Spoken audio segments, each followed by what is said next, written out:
நீங்க டெல்லி வரைக்கும் போயிட்டு நீங்க பிரைம் மினிஸ்டர் உங்க கூட்டணி கட்சியை பார்க்காம வராம வர்றது வந்து ஒரு மிகப்பெரிய ஒரு சிக்னல் டு சென்ட்ரல் கவர்மெண்ட். அதாவது நான் இங்க வந்து உங்களை தான் பார்க்க வந்தேன், பாத்தீங்களா உங்களை நம்ம வயசு நடந்துக்கிறோம், நாங்க கூட போய் பார்க்கல அப்படின்னு ஒரு சிக்னலை கொடுக்குறாரு. நீங்க சண்டை இணக்கமா போகணும்னு நினைச்சிருந்தாங்கன்னா மக்கள் பிஜேபிக்கு ஏன் ஓட்டு போட்டிருப்பாங்க, உங்களுக்கு ஏன் ஓட்டு போடுறாங்க யோசிச்சு பாருங்க.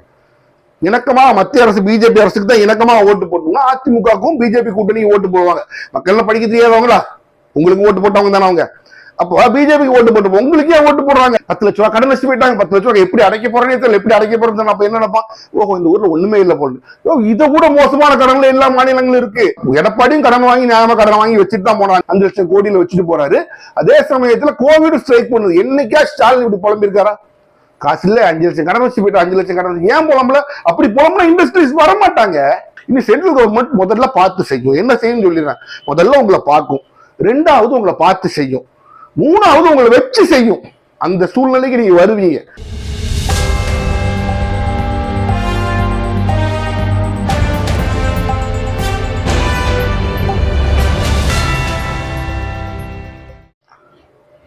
ஹலோ ஃப்ரெண்ட்ஸ், வெல்கம் டு உண்மையும் பொய்மையும்.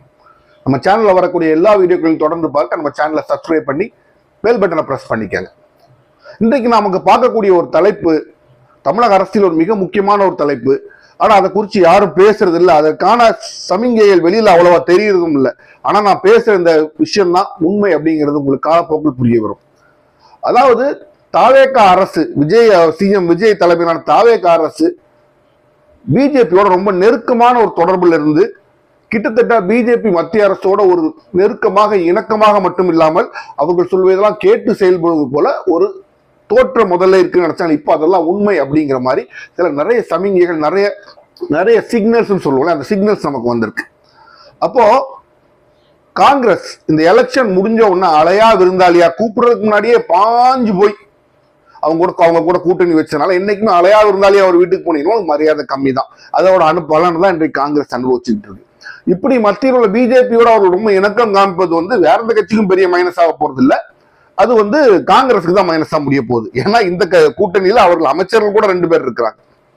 அப்படி என்ன செஞ்சுட்டாங்க அப்படின்னா ஆரம்பத்தில் உள்ள விஷயங்களே நம்ம தொடர்ந்து பார்க்க வேண்டியது இருக்கு. ஏன்னா ஒரு விஷயம் அந்த அரசாங்கம் தொடங்கி இன்றைக்கு கிட்டத்தட்ட 1 மாசம் ஆகுது. மே 10ஆம் தேதி ஸ்வேரிங், இன்னைக்கு ஜூன் 10ஆம் தேதி. அப்ப இந்த 1 மாச நிகழ்வுகள்லயே சிஎம் விஜய் தலைமையிலான தாவேகா அரசு நான் பாஜகவோட நெருக்கமானவங்க பல சமிங்கைகள் கொடுத்து காங்கிரஸ் நிறைய இடத்துல மறைமுகமா கொஞ்சம் தள்ளியே வச்சிருக்கிறாங்க. ஃபர்ஸ்ட் நீங்க இன்சிடென்ட் எடுத்துட்டீங்கன்னா பாஞ்சு போய் சிஎம் விஜய் அவர்களோட ஸ்வேரிங்னுக்கு ராகுல் காந்தி முதல் ஆளா கிளம்பி வந்துடுறாரு. அந்த மேடையிலேயே அவர் மூஞ்சில சில உயிர் இல்லாத மாதிரி தெரிஞ்சு, பட் அது தவறாக பார்த்ததா கூட இருக்கலாம். அந்த மேடையில கையை தூக்கி எல்லாம் பண்ணி முடிச்சு அந்த மேடையிலேயே உங்களோட கூட்டணியோட நேஷனல் லீடர் ஒருத்தர் வர்றாரு அப்படிங்கும்போது நீங்க என்ன பண்ணணும்னா அவங்களுக்கு ஒரு மினிஸ்ட்ரி கொடுப்பாங்க. ஏன்னா அவங்கள கௌரவிக்க விதமா ராகுல் காந்தி டெல்லியில இருந்து வர்றாரு. இந்தியாவோட 2 நேஷனல் பார்ட்டி, ஒன்று பிஜேபி, இன்னொன்று காங்கிரஸ். நீங்க கேட்காமே உங்களுக்கு முதல்ல பாஞ்சு வந்து வீட்டுக்கு அதாவது ஐயா வச்சுக்கோங்க 5 MP MLAவும் கொடுத்துட்டு போனவர் பேருக்காச்சும் ஒரு மினிஸ்ட்ரி கொடுப்பாங்க. அங்கேயே அவருக்கு ஒரு நோஸ் கட் பண்றாங்க. காங்கிரஸுக்கு எந்த மினிஸ்ட்ரியும் கொடுக்கவில்லை. அதுவே ஒரு பெரிய அவமானம் தான் ராகுல் காந்தி மாதிரி ஒரு தலைவருக்கு. ஏன்னா அவர் கட்சி வந்து கிட்டத்தட்ட 150 ஆண்டு வரலாறு உள்ள ஒரு கட்சி, இந்தியா 60-65 ஆண்டுல ஆண்ட கட்சி. அப்போ அதோட அந்த நிப்பாட்டி இருந்தா கூட நம்ம பெருசா எடுத்துருக்க வேண்டாம். அதற்கப்புறம் காங்கிரஸ் இதே எலெக்ஷன்ல காங்கிரஸ் கேரளால வந்து ஆட்சியை பிடிக்குது. ஆட்சியை கேரளாவில் பிடிச்சி கொஞ்ச நாள் அங்க பிரச்சனை ஓடுனதுனால விடி சதீஷன் அவர்கள் கேரளால சிஎம் அவர் ஸ்வேரிங் பண்றாரு. அதற்கு நம்ம சிஎம் விஜய் அவர்களுக்கு அவங்க இன்விடேஷன் கொடுக்குறாங்க. பொதுவா இந்த மாதிரி விஷயங்கள் என்ன பண்ணுவாங்கன்னா மாநிலம் இங்க இருந்து பல கிலோமீட்டர் தள்ளி இருந்தாலும் இங்க இருந்து காஷ்மீர்ல உங்க கூட்டணி கட்சி ஸ்வேரிங் இன் பண்ணாலும் நீங்க அங்க போகணும். அது வந்து ஒரு எட்டிகெட்ஸ் சொல்றது ஒரு மரபு, ஒரு புரோட்டோகால், அது கண்டிப்பா போகணும். அப்போ அப்படி பக்கத்துல இருக்க கேரளால கூப்பிட்டும் விஜய் அவர்கள் போகல. கேட்டா என்ன சொல்றா, கூட்டம் வந்தா சமாளிக்க முடியாது அவங்களால அப்படின்றாரு. இப்ப நீங்க நம்ம ஊர்ல தான் சிஎம் ஸ்வேரிங் வந்தீங்க, அப்ப சமாளிக்க முடியாது சிஎம் ஸ்வேரிங் வராம போயிருவீங்களா? அப்ப அங்கேயே அந்த 2வது பிணக்க நம்மளால பார்க்க முடிஞ்சுது. அப்போ காங்கிரஸ் வந்து தன்னோட மரியாதையும் மதிப்பையும் கேட்காம அங்க போய் டபக்க விழுந்ததுனால இழந்துருச்சு அப்படிங்கிற மாதிரி தோணுது. இன்னொன்னு, என்றைக்குமே சிஎம் விஜய் அவர்களுக்கு வந்து அன்றைக்கு கூட்டணியில யாரு வர விருப்பம் இல்லாததுனாலதான் அவர் காங்கிரஸ் கூப்பிட்டாரு. அவரோட பிஜேபி எதிர்ப்புங்கிறது என்றைக்குமே பேரளவுல தான் இருக்கும். அந்த எலெக்ஷன் கேம்பெயின் ஆகட்டும், முழுவதுமாகட்டும், குறை முழுசும் திமுக அதிமுக தான் சொன்னாரு தவிர பிஜேபி ஒரு வார்த்தை கூட குறை சொல்லவில்லை. ஏன்னா he is propped up by BJP. அப்போ ஒரு பெரிய அலிகேஷன் இருந்துச்சு, அவரை உயர்த்தி தூக்கி பிடிக்கிறதே பிஜேபி தான், ஏன்னா திமுகவுடைய மைனாரிட்டி ஓட்டுகளை அவர் செலுத்திப்பார் அப்படின்னு சொல்லி அவர் தூக்கி பிடிக்கிறதே பிஜேபி தான் ஒரு அலிகேஷன்ஸ் இருந்துச்சு. அதற்கு பின்புறமா நிறைய காரியங்கள் இருந்துச்சு. உதாரணத்துக்கு நீங்க பாத்தீங்கன்னா இன்றைக்கு அவரோட மேஜர் ஆட்களா இருக்கிற அவர் மினிஸ்டர் ஆதவர்ஜுனாவோட மாமனார் சாண்டியாகோ மார்ட்டின் இருக்காரு இல்லையா, அவர் மேல 1000 வழக்குகள் இருக்கும்போது பிஜேபி ரொம்ப நெருக்கமா இருக்கிறாங்க. இன்னைக்கு உலகத்துல எல்லாத்துக்குமே தெரியும் அவருக்கும் பிஜேபிக்கும் ஒரு நெருக்கமா உறவு இருக்கு அப்படின்னு. அப்போ சாண்டியாகோ மார்ட்டின் குடும்பத்திற்கும் ஆதவர்ஜுனாவிற்கும் விஜய்க்கும் ஒரு நெருக்கம், ரொம்ப நெருக்கம். அதாவது நம்பர் 2ங்கிற மாதிரி பார்ட்டியில இருக்கிறார். அப்போ அவருக்கும் பிஜேபிக்கும் இடையில பாலமாக மார்ட்டின் தான் செயல்படுறாருன்னு ஒரு அலிகேஷன் அப்பவே உண்டு. அப்ப இந்த மேற்கூறிய இந்த 2 சம்பவத்தை நீங்க மைண்ட்ல வச்சு நீங்க யோசிச்சு பாருங்க. இது ஒரு பக்கம் அப்படியே நடந்துகிட்டே இருக்கும்போது அவருக்கு இந்த அதிமுக 25 எம்எல்ஏக்கள் எல்லாம் பிரிஞ்சு வந்து அதுல பெரிய பிரச்சனை வந்தோம்னா எம்எல்ஏ சீட்டுகள் வந்து இப்ப இருக்கிற அந்த கூட்டணி கட்சிகளோட முழுமையா தேவைப்பிடிச்சவங்க. முதல்ல என்ன நினைச்சாங்கன்னா, சரி காங்கிரஸ் வரட்டும், பேரளவுக்கு இப்ப கூட்டணி சேர்த்துக்கலாம், திருமாவளவன் அவர்களும் பேரளவுக்கு சேர்த்துக்கலாம், ஐயூஎம் எல்லாம் பேரளவுக்கு சேர்த்துக்கலாம், அந்த 25 எம்எல்ஏ 25-30 எம்எல்ஏ நம்ம ஏடிஎம்கே பிரிச்சு கொண்டு வந்துருவாங்க. யாரு? ஆதவர்ஜுனாவுடைய மாமியார் லூமா ரோஸ் பிரிச்சு கொண்டு வந்துருவாங்க. அதுக்கப்புறம் அவங்கள கைக்குள்ள நம்ம போட்டு அவங்க நம்ம எம்எல்ஏ வாக்கி நமக்கு ஃபுல் மெஜாரிட்டி வந்து அப்புறம் தேவைன்னா அவங்களை கழட்டி விட்டுக்கலாங்கிற ஒரு எண்ணத்துல அவங்க வந்து முதல்ல ஆரம்பத்துல கவர்மெண்ட்டை ஃபார்ம் பண்றாங்க. பட் அதுல பெரிய பிரச்சனையாகி அப்புறம் எடப்பாடி தன்னோட பொசிஷனை கெயின் பண்ண ஆரம்பிச்ச உடனே எல்லா பக்கமும் குதிரை பேரம் பெரிய பிரச்சனையாக ஆரம்பிச்சோன்னா இதுக்கு மேல கதை நடக்காது போல தெரிஞ்சு அதை விட்டுட்டு இருக்கு. அதுக்கப்புறம் தான் திருமாவளவனோட கட்சியில இருந்து ஒரு எம்எல்ஏக்கு மினிஸ்டரும், காங்கிரஸ்ல 2 எம்எல்ஏக்கு மினிஸ்டரும், ஐயூஎம்எல்க்கு ஒரு மினிஸ்டரும் அதுக்கப்புறம் தான் கொடுக்காங்க. நீங்க நல்லா புரிஞ்சுக்கணும். அந்த எம்எல்ஏக்கள் இனிமேல் நமக்கு வந்து சேர முடியாது, அவங்க சேர்ந்தாலும் கட்சியில இருக்க முடியாது, அவர்களால் நமக்கு பலன் இல்லைன்னு தெரிஞ்சோன்னா அவங்கள முதல்ல பேரம்லாம் பேசி கூப்பிட்டு அவங்களே கட் பண்ணி கழட்டி விட்டு போயிட்டார். அப்ப அதுக்கப்புறம் தான் திருமாவளவனுக்கும் ஐயூஎம்எல்க்கும் காங்கிரஸுக்கும் கிடைக்குது. சரி, கிடைச்சி மினிஸ்ட்ரி எல்லாம் கொடுத்து நீங்க பேசுறீங்க. ஃபர்ஸ்ட் டைம் டெல்லிக்கு போறீங்க. டெல்லிக்கு போகும்போது நீங்க வந்து பிரைம் மினிஸ்டர் பாக்குற முறை நான் இல்லைன்னே சொல்ல.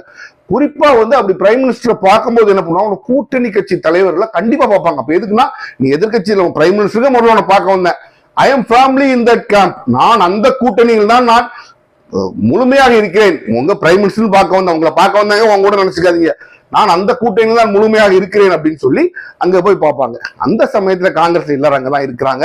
விஜய் அவர்கள் போய் பார்ப்பாருன்னு எதிர்பார்த்தாங்க. பட் அந்த சமயத்துல விஜய் அவர்கள் பிரைம் மினிஸ்டர் மட்டும் பார்த்துட்டு அமித்ஷா அவருக்கு அப்பாயின்மெண்ட் கொடுக்க மாட்டேன்றாரு. அங்க இருந்து அப்படி டெல்லியில இருந்து கிளம்பி வந்துட்டாரு. அப்ப அதுக்கு காங்கிரஸ்ல இருந்து ஒரு சப்பக்கட்டு ஒரு விளக்கம் கொடுத்தாங்க. எங்களுக்கு இந்த கர்நாடகா மேட்டர் கொஞ்சம் பேசிட்டு இருந்ததுனால நாங்க தான் வேண்டாம்னு சொல்லிட்டோன்னு கீழே விழுந்துட்டே ஆனா மீசையில மண் ஓட்டல அப்படிங்கிற மாதிரி காங்கிரஸ் ஒரு பதில கொடுத்து அனுப்பிடுச்சு. இப்ப இதுவே ஒரு பெரிய ஒரு ஃப்ரஸ்ட்ரேஷன். நீங்க டெல்லி வரைக்கும் போயிட்டு நீங்க பிரைம் மினிஸ்டர் உங்க கூட்டணி கட்சியை பார்க்காம வராம வர்றது வந்து ஒரு மிகப்பெரிய ஒரு சிக்னல் டு சென்ட்ரல் கவர்மெண்ட். அதாவது நான் இங்க வந்து உங்களை தான் பார்க்க வந்தேன், பாத்தீங்களா உங்களை நம்ம வயசு நடந்துக்கிறோம், நாங்க கூட போய் பார்க்கல அப்படின்னு ஒரு சிக்னலை கொடுக்குறாரு. இந்த சிக்னலுக்கு அப்புறம் விஜய்க்கும் பிஜேபிக்கும் இடையிலான உறவு வந்து முதல் சொன்ன விஷயங்கள் இது எல்லாத்தையும் சேர்த்து பிஜேபி கூட்டு பார்க்கும்போது உறவு மாறுபடுகின்றது. காங்கிரஸ்க்கு இப்ப மெதுவா புரிய ஆரம்பிக்குது, ஆகா இவர் நம்மளை வச்சு இவர் செஞ்சுட்டான் போலயே அப்படின்னு இப்ப காங்கிரஸ் கொஞ்சம் உணருது. ஆனாலும் என்ன செய்ய முடியும், முதலாக போய்கிட்டு போய் மினிஸ்ட்ரி வேணும்னு ஓடி வச்சோம். அதாவது காங்கிரஸ் ஒரு நிலைமை நான் சொல்றேன், நீங்க தப்பா கூட எடுத்துக்கலாம். கள்ளக்காதலன் வந்தோட புருஷன் விட்டு ஒரே செகண்ட்ல ஓடுவாங்க பஸ்ல, அந்த மாதிரி ஒரு கள்ளக்காதலி மாதிரி அவர் ஓடி போயிட்டாரு. இப்ப திருப்பி இங்க சேர்த்துக்க மாட்டாங்க, அப்ப வேற வழி இல்ல, அங்கதான் போய் நிக்கணும். ஆனா காங்கிரஸோட நிலைமை என்னன்னு புரிஞ்சுக்கணும், யாரு கூடனாலும் ஆதரவுல இருக்கலாம், ஆனா பிஜேபி ஆதரிக்கிற கட்சியோட அவங்க நாள் தொடர முடியாது. இப்ப பிஜேபியோட தான் அவங்க ஆதரவுல இருக்கிறாங்கிறதுக்கு நான் மேல் சொன்ன உதாரணங்கள்லாம் உண்டு. அதுக்கப்புறம் பாருங்க, விஜய் அவர்கள் இங்க கிளம்பி வர்றாரு. இங்க கிளம்பி வந்ததுக்கு அப்புறம் நீங்க பாத்தீங்கன்னா காங்கிரஸ் வந்து ஹையர் எஜுகேஷன் மினிஸ்ட்ரி கொடுக்குறாரு, இன்னொரு மினிஸ்ட்ரி காங்கிரஸ் கொடுக்குறாரு. இந்த உறவு வந்து அவ்வளவு சுமூகமா இல்ல அப்படின்னு நான் உங்களுக்கு எப்படி சொல்றேன் அப்படின்னா, இதுக்கு இடையில வந்து இன்னொரு இந்த நடந்துச்சு, இப்ப நடந்தது இந்தியா அலையன்ஸ் மீட்டிங்ல கூட பாத்தீங்கன்னா திருமாவளவன் மோகன் எல்லாரும் இருந்துச்சு. இந்த பாருங்க காங்கிரஸ் அதுல சரி பண்ணல, காங்கிரஸ் இதுல சரி பண்ணல. நிறைய பேர் அகிலேஷ் யாதவ், ஆர்ஜேடியில் உள்ள தேஜஸ்வி யாதவ் என்ன சொல்றாங்க, இந்தியா அலையன்ஸோட முதல் ஃபவுண்டிங் மெம்பர் டிஎம்கே, நீங்க அவரை விட்டுருக்க கூடாதுன்னு சொல்றது இது எப்படி இருக்கு, நான் சொல்லி வச்சு பேசுற மாதிரி இருக்கு. நானா போய் அவன் காலில் விழ முடியாது, அவனை கேட்க முடியாது, இவனும் நம்பிக்கையான ஆள் மாறல, நாளைக்கு நம்மளை கழட்டி விட்டுருவான் போல, பிஜேபி சொல்றதான் அவன் கேட்டுக்கிட்டு இருக்கான், அவங்க கூட அவங்களால நிலைக்க முடியாது போல, நானா போய் நீங்க வாங்கன்னு சொல்லி கேட்டா மரியாதையா இருக்காது, நீங்க கொஞ்சம் பேசுங்கன்னு பேசுற மாதிரி இருக்கு. அப்போ நீங்க சில விஷயங்கள், இது தாவேகாவோட விஷயங்கள், தாவேகா என்னெல்லாம் பண்ணி சொல்றேன், உடனே நீங்க எல்லாம் சொல்லலாம் தாவேகா இத்தனால்தான் உங்களுக்கு தாவேகா பத்தி கேவலமா பேசுறீங்க. எனக்கு தாவேகாவோட அரசியல் நிலைப்பாடு 2 வருஷம் தான் ஆயிருக்கு, ஆட்சிக்கு வந்து 1 மாசம் தான் இருக்கு, எனக்கு தெரியாதுன்னு கூட நீங்க வச்சுக்கோங்க, யாருக்குமே தெரியாதுன்னு கூட வச்சுக்கோங்க. ஆனா பிஜேபி பத்தி எனக்கு முழுமையாக தெரியும். பிஜேபியை பொறுத்த வரைக்கும் நம்ம சிஎம் சொன்னார் இல்லையா, கருப்பு கோட் ஏன் போட்டிருக்கேன்னு, கருப்பு வெள்ளை என்கிட்ட எல்லாமே பிளாக் அண்ட் ஒயிட் தான் அப்படின்னு என்ன சொல்லுவாங்க, நடுவில் கிரே மேட்டர் பழுப்பு நிறம்னு கிடையாது. அதே மாதிரி பிஜேபி எல்லாமே பிளாக் அண்ட் ஒயிட் தான், எதிரி ஆர் நண்பன், இது ரெண்டு தான். ஸ்டாலின் அரசு இருக்கும்போது உங்களுக்கு தெரியும் என்னெல்லாம் முட்டுக்கட்ட போட்டாங்க கவர்னர் வச்சு. விசி அப்பாயின்மெண்ட் கிடையாது, அது கிடையாது, தமிழ்நாட்டுக்கு வர வேண்டிய பணம் தர மாட்டாங்க, எஜுகேஷன்ல வர வேண்டிய பணம் தர மாட்டாங்க, புயல் வந்தா நீங்க 10,000 கோடி கொட்டினா 200 கோடி 300 கோடி கூட தர மாட்டாங்க.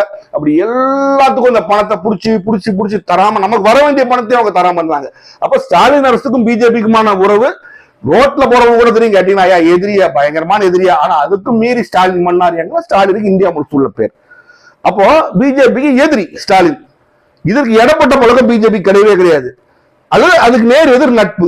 இப்ப அவங்க நட்பு தான் பாராட்டுறாங்க. புரிஞ்சுக்காங்க. எல்லா இதுவரைக்கும் நின்றுட்டு இருந்த எல்லா ரயில்வே ப்ராஜெக்ட் கட்ட கிளியர் ஆகுது, எல்லா ப்ராஜெக்ட்ஸும் கிளியர் ஆகுது, அதுக்குள்ள ஃபண்ட்ஸ் எல்லாம் வருது. யாரு தாவேக ஆட்சிக்கு வந்து ஒரே மாசத்துல. அப்போ இதுவரைக்கும் திமுக ஆட்சியில் இருக்கும்போது தரமாட்டேன்னு சொன்னாங்க, ஒரே மாசத்துல கொடுக்குறாங்க. அப்ப என்ன மாறி இருக்கிறது? அந்த உறவு தான் மாறி இருக்குன்னு அர்த்தம். என்ன உறவு? பகையா இருந்த அந்த உறவு, சண்டையா இருந்த அந்த உறவு இப்ப ரொம்ப ஒப்புரவா இருக்குன்னு அர்த்தம்.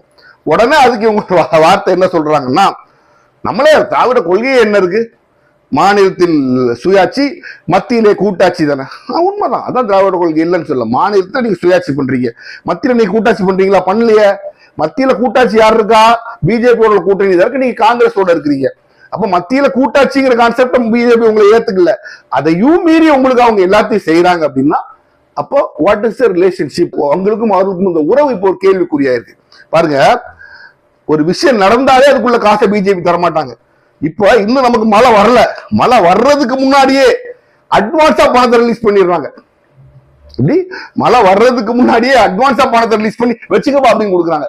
நான் யாருமே பார்க்கிற நேருக்கு எல்லாத்துக்கும் சொல்றது ஒன்னே ஒண்ணுதான், இதை நீங்க பிஜேபி எங்கேயாச்சும் சென்று கேள்விப்பட்டிருக்கீங்களா? அவாட்சி போன்ற மாநிலத்துல கூட அப்படி செஞ்ச மாதிரி எனக்கு தெரியல.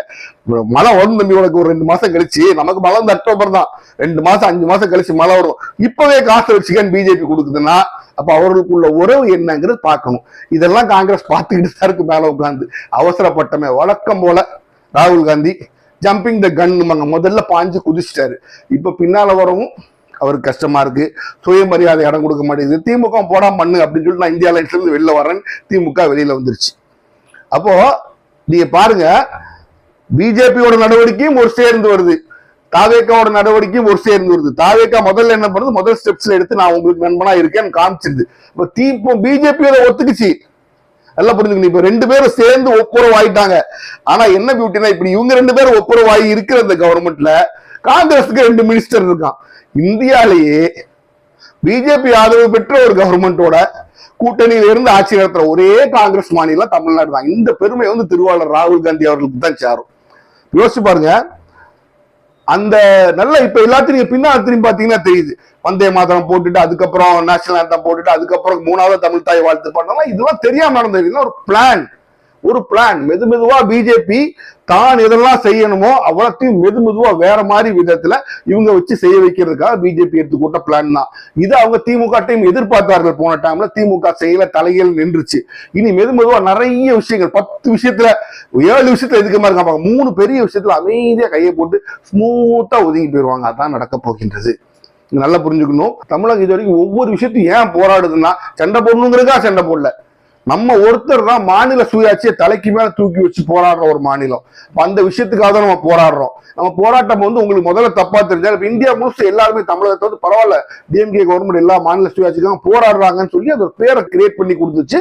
ஒரு வளர்ச்சியும் நம்ம பாதிக்கப்படவில்லை. இந்தியாவிலே வளர்ந்த மாநிலமா தொடர்ந்து 2 வருஷமா வாங்கினாங்க அந்த அவார்டு, அதுவும் டபுள் டிஜிட் குரோத். அப்போ இவங்க ஆட்சிக்கு வந்து இன்னொரு கெட்ட பேர் நடக்குது. நல்லா புரிஞ்சு, ஆட்சி பண்ண தெரியல, அதை நம்ம பார்த்துட்டோம். இப்ப கூட மினிஸ்டர் எல்லாம் தெருவா அலையறான். மினிஸ்டரோட வேலை முதல்ல நல்லா புரிஞ்சுக்கணுங்க. எல்லா மினிஸ்டரோட வேலையும் தெருவா சுத்துறது கிடையாது. பியூன் செய்ய வேண்டிய வேலை மினிஸ்டர் செய்யக்கூடாது. மினிஸ்டர் முதல்ல என்ன செய்யணும், தான் துறையில தன்னோட ஆபீஸ்ல உட்காரணும். உட்கார்ந்து எல்லா அதிகாரிகளும் கூப்பிட்டு அதை எல்லாத்தையும் தெரிஞ்சுக்கணும். எடுத்தோன்னே இன்ஸ்பெக்ஷன் போறேன். இன்ஸ்பெக்ஷன் போறதுக்கு இன்னொருத்தர் இருக்காங்க. நீங்க தொழிலை நல்லா கத்துட்டு நீங்க எல்லாம் என்ன சொல்றாங்க, இப்ப உதாரணத்துக்கு இந்த அறநிலையத்துறை அமைச்சர் இன்ஸ்பெக்ஷன் போறாருன்னு சொல்றீங்க. இன்ஸ்பெக்ஷன் போய் கோயில் irregularity எல்லாம் பிடிக்கும், இதான் அவரோட வேலை. அறநிலையத்துறை அமைச்சரோட வேலை என்ன, வா எத்தனை ஆயிரக்கணக்கான லேண்ட், ஏக்கர் லேண்ட் இருக்கு, வா எடு, இந்த கோயில் எவ்வளவு செல்வம் இருக்கு, எங்க இருக்கு, இந்த கோயில் லேண்ட் எங்க இருக்கு, இந்த கோயில் லேண்ட் எங்க இருக்கு, இது யார்கிட்ட இருக்கு, எங்க கொடுத்துருக்கா, இப்படி ஒரு அறநிலையத்துறையில எக்கச்சக்கமான விஷயங்கள் இருக்கு. அதைத்தான் நீங்க மினிஸ்டர் முதல்ல பாத்துக்கணும். போய் நின்று மக்கள் வரிசையில் நின்று வாங்குறாங்களா, 1000 ரூபாய் தப்பு இல்லைன்னு சொல்ல வரும். அதை பாக்குற ஒரு அதிகாரி இருக்கான், அவனை நீங்க மண்டையில குட்டி வேலை பார்க்க வைக்கணும். அது உங்களுக்கு முடியலன்னா நீங்க அமைச்சரா இருக்க தகுதி இல்லாத. எல்லாரும் போய் டிவி பின்னால கூப்பிட்டே போய் இவங்க போறதுக்கு மேல எங்க டிவி போயிடுறாங்க. அது ஒரு மினிஸ்டர் யார், அவர் யாருன்னு தெரியல, ஒரு ஹாஸ்பிட்டல் இன்ஸ்பெக்ஷன் வந்திருக்காரு, கேட்கறாங்க, டிவி ரிப்போர்ட்டர் கேட்கறான், ஏங்க நீங்க இங்கதான் இன்ஸ்பெக்ஷன் எங்களுக்கு முதல்ல தெரியுமே, முதல்ல டிவிட்ட சொல்லிட்டு தானே நீங்க இன்ஸ்பெக்ஷன் வரீங்க, அப்புறம் அது சர்ப்ரைஸ் இன்ஸ்பெக்ஷன். அது என்னங்க சர்ப்ரைஸ் இன்ஸ்பெக்ஷன்? சர்ப்ரைஸ் இன்ஸ்பெக்ஷன் யாருக்குமே தெரியக்கூடாது. இதுக்கு முன்னாடி அப்படிதான் இருக்கும், மினிஸ்டர் இன்ஸ்பெக்ஷன் போனா யாருக்குமே தெரியாது, எவனாச்சும் ஒருத்தவன் இருப்பான். இப்ப எல்லா டிவியும் மொத்தமாக வந்து நின்று டிவியில எடுத்து பாருங்க மினிஸ்டர் இன்ஸ்பெக்ஷன் பண்றாருன்னு. அந்த அளவுக்கு அப்ப இந்த டிவிக்காரங்க நல்லவங்க, இவங்களுக்கு தெரிஞ்ச வெளிலன்னு சொல்லிட மாட்டானுங்க. அப்ப நீ எல்லாத்தையும் சொல்லிட்டு போய் எடுக்கிற இன்ஸ்பெக்ஷன்ல அது ஷூட்டிங். உங்க மினிஸ்டர்ஸ்ல எடுக்கிற இன்ஸ்பெக்ஷன் கிடையாது, ஷூட்டிங். இப்போ ஒரு விஷயத்த வந்து எடுத்த கௌத்தம் ஏன் செய்யும்னா உங்களுக்கு உதாரணத்தை சொல்றேன். பிரபு அவர்கள் வந்து அந்த லைசன்ஸ் எல்லாம் அவர் கேன்சல் பண்றாரு, வயலேஷனுக்கு சில அந்த மைன்ஸ் லைசன்ஸ் எல்லாம் கேன்சல் பண்றாரு. அது டெம்பரரி தான் கேன்சல் பண்ற, ஃபுல்லா கேன்சல் பண்ணல, புரிஞ்சுக்கோங்க. இவங்க பண்ற எல்லாமே டெம்பரரி தான். புது கவர்மெண்ட் நாங்க வந்துட்டோம் பார்ப்போம் அப்படின்னு அந்த சில அரேஞ்ச்மெண்ட்ஸ் எல்லாம் மாத்தி பண்ண வேண்டியிருக்குல்ல, அதெல்லாம் புது கவர்மெண்ட் பண்ணியிருக்காங்க. கேன்சல் பண்ண டெம்பரரியா கேன்சல் பண்ணாங்க, தப்பு சொல்ல. அப்போ நீங்க பண்றப்போ என்ன யோசிக்கணும், இதனால் கெட்டும் போது இந்த கன்ஸ்ட்ரக்ஷன் இண்டஸ்ட்ரி பாதிக்கப்படும். அப்ப அதுக்கு ஆல்டர்னேட்டிவ் அரேஞ்ச்மெண்ட்ஸ் நீங்க பண்ணிட்டு இந்த விஷயத்தெல்லாம் பண்ணி எடுத்தவங்க எல்லாம் மூடினீங்கன்னா அது சம்பந்தப்பட்ட அலைன் இண்டஸ்ட்ரீஸ்ல அடி வாங்கும், இண்டஸ்ட்ரீஸ் பாதிக்கும். அப்போ இது ஒவ்வொரு விஷயத்தையும் யோசிக்கணும். எப்போ உங்களுக்கு வரும்னா நீங்க மேல உட்கார்ந்து முதல்ல உங்க துறையை நீங்க நல்லா தெரிஞ்சுக்கணும். துறையை தெரிஞ்சதுக்கு அப்புறம் ஆல்ரெடி இன்னும் அடுத்த டைம் உங்களுக்கு வந்துச்சு, தமிழ்நாடு ஆண்டவங்க பார்த்தோம்னா வந்துச்சுன்னா உங்களுக்கு ஈஸியா இருக்கும். ஏன்னா நீங்க தெரிஞ்சு வச்சிருப்பீங்க. எடுத்த உடனே ரோட்ல போய் டங்கு நடக்கிறதுக்கு வந்து நீங்க காந்தி உப்பு சத்தியாகிரகம் நடத்துற மாதிரி பண்ணல, நீங்க அரசாங்கத்தை நடத்துறீங்க. அப்ப தெரிஞ்சுட்டு அதுக்கப்புறம் ஸ்டெப்ஸ் எடுக்கணும். நீங்க நேரம் ஒண்ணுமே தெரியாம ஃபீல்ட்ல போய் அங்க பாருங்க ஒருத்தன் லெட்டர் எழுதி கொடுத்தானா, ஏங்க அவரு என்ன லவ் லெட்டர் எழுதி கொடுக்குறாரு ஐயர், அவர்கிட்ட எப்படி நீங்க மன்னிப்பு கிட்ட வாங்குவீங்க? அது தவறு. உங்களுக்கு ப்ரொசீஜர் தெரியல. இப்ப மேல உட்காந்து எல்லாத்தையும் கத்துக்கிட்டு நீங்க பண்ணல. ஆனா உங்க கவர்மெண்ட்டுக்கு அவ்வளவு லீவே பிஜேபி கொடுக்குது, வேற யாருக்குமே கொடுக்காது. இப்படி ஒரு ஆட்சியை டிஎம்கேல 10% கேவலமா இருந்தா கூட டிஎம்கே உரிச்சு தொங்க விட்டுருப்பாங்க. அப்ப உங்க அலோவ் பண்றாங்கன்னா நான் சொல்ற மேற்கூறிய சந்தேகம் எங்களுக்கு வரத்தான் செய்யுது. பிஜேபி ஹேண்ட் இன் கிளவ் நீங்க அப்படிங்கிற மாதிரி தெரியுது. இப்போ காங்கிரஸோட நிலைமையை பாருங்க. நீங்க காங்கிரஸுக்கு ஒரு எம்பி சீட்டு கொடுக்கணும் பாருங்க, நல்லுறவு இருக்கு பாருங்க, காங்கிரஸுக்கு நாங்க எம்பி சீட்டை கொடுத்துட்டோம் அப்படின்னு நீங்க சொல்றீங்க. நல்லுறவு கிடையாது, மண்ணாங்கட்டிங்க. உண்மையா நான் உங்களுக்கு சொல்றேன், நீங்க மேல போனா ஒண்ணு பிஜேபி ராஜ்யசபாக்கு எம்பி அனுப்புனா ஒண்ணு அந்த எம்பி பிஜேபி ஆதரிக்கணும் அல்லது எதிர்க்கணும், இல்லையா? இது ரெண்டுமே நீங்க பண்ண விரும்பல. கண்டிப்பா பிஜேபி எதிர்க்க முடியாது. ஏன்னா நீங்க போடுற பிஜேபி அடுத்து கொண்டு வர போற பில்லா என்ன பில்லா கொண்டு வர போகுது, டீலிமிட்டேஷன் கொண்டு வர போகுது, நீங்க ஆதரிக்கவே முடியாது. அப்ப என்ன செய்யும், எதிர்த்துதான் ஆகணும். இந்த மாதிரி பில்ல நம்ம பிஜேபி எதிர்த்தா நம்மளோட உறவு கெட்டு போயிருமே. அப்ப என்ன பண்ணுவோம், காங்கிரஸ் நீயே இந்த சீட்டை வச்சுக்கோன்னு சொல்லி காங்கிரஸ் கொடுத்துறீங்க. இதுதான், வேற ஒண்ணுமே கிடையாது. பிஜேபி எடுக்கக்கூடிய தைரியமோ கொள்கை உறுதியோ உங்களுக்கு கிடையாது. அப்போ என்ன ஆகுது, காலம் போக போக போக நீங்க எப்படி கொண்டு போறீங்கன்னா உங்க கவர்மெண்ட்டை சென்ட்ரல் கவர்மெண்ட் என்னெல்லாம் சொல்லுதோ அதற்கு இணக்கமாக நடக்கின்ற ஒரு கவர்மெண்ட்டை கொண்டு போய் என்ன சொல்றீங்க, அதுக்கு நீங்க கொடுக்குற காரணம் நம்ம சண்டை போட்டா நமக்கு ஒண்ணும் நடக்காது, நம்ம இணக்கமா போயிருவோம். நீங்க சண்டை இணக்கமா போகணும்னு நினைச்சிருந்தாங்கன்னா மக்கள் பிஜேபிக்கு ஏன் ஓட்டு போட்டிருப்பாங்க, உங்களுக்கு ஏன் ஓட்டு போடுறாங்க யோசிச்சு பாருங்க. இணக்கமா மத்திய அரசு பிஜேபி அரசுக்கு தான் இணக்கமா ஓட்டு போட்டோம்னா அதிமுகவுக்கும் பிஜேபி கூட்டணி ஓட்டு போடுவாங்க. மக்கள் படிக்க தெரியாதவங்களா, உங்களுக்கு ஓட்டு போட்டவங்க தானே அவங்க. அப்போ பிஜேபிக்கு ஓட்டு போட்டு உங்களுக்கு ஏன் ஓட்டு போடுறாங்க, என்ன பேசுறீங்க, கொள்கை எதிரின்னு பேசுறீங்க, அதனால உங்களுக்கு போட்டாங்க. கொள்கை நண்பன் பிஜேபின்னு சொல்லி ஓட்டு கேளுங்களா, நீங்க எவ்வளவு வாங்குறீங்கன்னு பார்ப்போம். அப்போ கொள்கை எதிரி நீங்க பிஜேபி காரணம் பிஜேபிக்கு எதிரின்னு சொல்லி தான் உங்களுக்கு வாக்களிச்சாங்க. அப்போ நாங்க இணக்கமாக போறோம் அப்படின்னு சொல்றதுக்கு உங்களுக்கு வாக்களிச்சிருந்திருக்க மாட்டாங்க. அப்போ மக்கள் உங்களுக்கு போட்ட மேண்டேட்டுக்கு நீங்க அகைன்ஸ்டா போறீங்க. இப்ப பாருங்க, டிஎம்கே பீரியட்ல எத்தனையோ பேசி முடிச்ச இண்டஸ்ட்ரீஸ், மசகாம் இண்டஸ்ட்ரீஸ் போச்சு, 30,000 கோடி ரூபாய் போச்சு, இன்ஃபீல்டு போச்சு. இப்படி எல்லா இண்டஸ்ட்ரீஸுமே தமிழ்நாட்டை விட்டு ஆந்திராவுக்கு போய்கிட்டே இருக்கு. ஏன் போகுது, ஏன்னா நீங்க வந்து ஒரு கொலோசல் தப்பு பண்றீங்க. என் ஊர்ல வந்து கடன் 10 லட்சம் கடன் புலம்பிக்கிட்டே இருந்த ஸ்டேட்டை பத்தி பாசிட்டிவா சொல்ல வேண்டிய நீங்களே நெகட்டிவா சொன்னீங்கன்னு எவன் உங்க ஊர்ல இன்வெஸ்ட் பண்ணுவான்? உங்ககிட்டே நான் கேட்கறேங்க, ஒருத்தன் வந்து ஐயா எனக்கு ஒரு 10 லட்ச ரூபா கடன் இருக்கு, நான் ஒரு வியாபாரம் பண்றேன், எனக்கு வியாபாரத்துக்கு ஒரு 10,000 ரூபாய் இன்வெஸ்ட் பண்ணுங்கன்னு எவனும் பண்ணுவானா? நீங்க சொல்ற முட்டாள்தான் அப்படித்தான் இருக்கு. என் ஸ்டேட்டு கேவலம் ஊர் முழுசு உங்க ஸ்டேட்டை தூத்திட்டு தெரியுது, உங்களுக்கு வெக்கமா இல்லையா கேட்க வேண்டியிருக்கு. இந்தியாலே வளர்ந்த மாநிலம் தமிழ்நாடு 10 லட்ச ரூபா கடன் வச்சு போயிட்டாங்க. 10 லட்ச ரூபா எப்படி அடைக்க போறேனே தெரியல, எப்படி அடைக்க போறேன்னு அப்ப என்ன நினைப்பான், ஓஹோ இந்த ஊர்ல ஒண்ணுமே இல்ல போல. இதை கூட மோசமான கடன்ல எல்லா மாநிலங்களும் இருக்கு. எடப்பாடியும் கடன் வாங்கி நியாயமா கடன் வாங்கி வச்சுட்டு தான் போனாங்க, 5 லட்சம் கோடியில வச்சுட்டு போறாரு. அதே சமயத்துல கோவிட் ஸ்ட்ரைக் பண்ணுது. என்னைக்கா ஸ்டாலின் இப்படி புலம்பிருக்காரா, காசு இல்ல 5 லட்சம் கடன் வச்சு போயிட்டு 5 லட்சம் கடன் ஏன் புலம்பல? அப்படி புலம்புனா இண்டஸ்ட்ரீஸ் வர மாட்டாங்க. என் ஊர் நஷ்டத்துல இருக்கு, என் ஊர் நஷ்டத்துல இருக்கு, நான் வியாபாரத்துல வாங்க எவன் வருவான்? நீங்க பண்றது அப்படிதான் இருக்கு. முதல்ல கொஞ்சம் காமன் சென்ஸோட பிஹேவ் பண்ணிக்கங்க. இப்போ இவ்வளவு இழப்பு வந்த அப்புறம் உங்களுக்கு ஒரு விஷயம் தெரிஞ்சிருச்சு, நம்மளால முடியாது, நம்மளால டிஎம்கே மாதிரி ஸ்டாலின் மாதிரி எதிர்த்து அவங்க ஓட்டு வாங்கின சொல்லிதான் வாங்கினாங்க, வாங்கின ஓட்டுக்கு ஏற்ப பிஜேபி எதிர்த்து அரசியல் பண்ணாங்க, அவங்க நல்லாவும் பண்ணாங்க, நம்மளால அது முடியாது, நமக்கு அந்த கெப்பாசிட்டி கிடையாது. நம்ம என்ன பண்ணுவோம், வழக்கம் போல ஐயா நீங்களா பார்த்து செய்யுங்க அப்படின்னு ஒரு வார்த்தை சொல்லுவாங்க, பார்த்து செய்யுங்கன்னு சொல்லி சென்ட்ரல் கவர்மெண்ட் சரண்டர் ஆயிட்டீங்க. இன்னும் சென்ட்ரல் கவர்மெண்ட் முதல்ல பார்த்து செய்யும். என்ன செய்யும் சொல்லிடுறேன், முதல்ல உங்களை பார்க்கும், 2வது உங்களை பார்த்து செய்யும், 3வது உங்களை வச்சு செய்யும். அந்த சூழ்நிலைக்கு நீங்க வருவீங்க. அப்படி வரும்போது ஐயோ பார்த்து செஞ்சிருக்கான்னு இன்னைக்கு வச்சு செய்யறானா நீங்க ரொம்ப ஃபீல் பண்ணுவீங்க. நீங்க செய்ய வேண்டியது ஒரே ஒரு விஷயம்தான், எல்லாத்தையும் விட்டுருங்க. நாட்டுல இனி நடக்க வேண்டிய நல்ல விஷயங்களை மட்டும் பார்த்து ஃபோக்கஸ் பண்ணுங்க. எல்லா இடத்துலையும் கேமராவை ரீல்ஸ் தூக்கிட்டு போகாது உங்க மினிஸ்டர்ஸ்ட சொல்லுங்க. நீங்க மட்டும் தாங்க ஷூட்டிங் நடிச்சீங்க, அவங்க எல்லாம் நடிக்கல. நடிக்கவா தெரியும்ல, உங்களுக்கே அது சுமாரா தான் தெரியும். உங்க எம்எல்ஏ உங்க மினிஸ்டர் யாருக்கும் தெரியவே இல்லை. இன்ஸ்பெக்ஷன் போன ஹாஸ்பிட்டல் போய் ஸ்ட்ரிக்ட் ஆபீசர் வரலாம் அப்படின்னு வரச்சான். எங்க ஆமா சார் ஐசியில் அது இருக்கு, இதுல அது இருக்கு, இதுல சிஎம் போட்டோ எங்க இருக்கு, உள்ள வெளியில எடுத்து வர மாட்டு. என்ன இன்ஸ்பெக்ஷன், என் உலகத்திலே இப்படி ஒரு இன்ஸ்பெக்ஷன் இதுக்கு தான் நான் பாக்குறேன். என்ன ஏன் அவன் இன்ஸ்பெக்ஷன் தப்ப கண்டுபிடிக்க போகல, உங்ககிட்ட நல்ல பேர் வாங்கணுக்கு அவருக்கு என்னது இன்ஸ்பெக்ஷனை பத்தி. முதல்ல தொழில கத்துக்கிற சொல்லுங்க சார். சார் வந்த உடனே ஒருத்தனை எடுத்து பைக்கை ரிப்பேர் பண்றான்னு விடக்கூடாது. பைக்கை ரிப்பேர் பண்றதுக்கு முன்னாடி பைக்கில் இதான் ஹேண்டில் பாரு, இதான் இதுதான் தெரியணும். ஒண்ணுமே தெரியாத ஒருத்தர் கொண்டு இந்த அர்ஜி பைக்கு ரிப்பேர் பண்ணி நீங்க அனுப்பி விட்டுறீங்க. அவன் எப்படி ரிப்பேர் பண்ணுவான், ஓடுற வண்டியை தான் நிப்பாட்டி ரிப்பேர் ஆக்கி ரிப்பேர் பண்ணுவான். அதுதான் கவர்மெண்ட் உள்ள எல்லா மினிஸ்ட்ரியும் பண்ணிக்கிட்டு இருக்கான். அதாவது நம்ம எந்த மினிஸ்ட்ரியில இருக்கோம், இந்த மினிஸ்ட்ரிக்கு என்ன தேவைன்னு அந்த மினிஸ்ட்ரியோட அதிகாரிகளோட கேட்டு எல்லாத்தோடையும் கேட்டு அதை முதல்ல புரிஞ்சு கொண்டு பேசணும். இண்டஸ்ட்ரீஸ் மினிஸ்டர் ரீல்ஸ் போடுறாங்க, அச்சக் அச்சக் அப்படி இப்படின்றாங்க அப்படின்றாங்க. உள்ள தூக்கி வச்சுறாங்க சார், பயமா இருக்கு. ஏன்னா நீ அவங்களை பத்தி பேசினாலே உள்ள தூக்கி வைக்கிறீங்க, நீ உள்ள தூக்கி வச்சிருக்கீங்களோட பயமா இருக்கு. இருந்தாலும் வச்சாலும் வைங்க, அவரே மாரிதாஸ் வெளில வந்த மாதிரி நானும் வெளியில வந்துடும், பயம் ஒண்ணும் இல்ல. உட்கார்ந்து இப்படி அப்படி அப்படின்றாங்க. ஏங்க நீங்க அதை முதல்ல சொல்லி கொடுக்கணும். ஏமா நீ இண்டஸ்ட்ரீஸ் மினிஸ்டர்மா, இது என்ன நீ ஒரு சின்ன பிள்ளை ரோட்ல போற, நீங்க ஓட்டு கேட்டீங்களா, சின்ன பாப்பாக்கெல்லாம் உங்க அம்மாட்ட சொல்லி ஓட்டு போடுங்க, அப்படி உள்ள விஷயமாமா. இண்டஸ்ட்ரீஸோட பையன் சொன்னா பாப்பா இண்டஸ்ட்ரியில இன்வெஸ்ட் பண்ண மாட்டாமா. இப்ப நீ இப்படி டான்ஸ் ஆடுறலாம் நிப்பாட்டு, நம்ம தான் போய் அவனை பார்க்கணும். அவனுக்கு உங்க ரீல்ஸ் எல்லாம் பாக்குறதுக்கே நேரம் இருக்காங்கிற உங்களுக்கு நீங்க தான் சொல்லணும்.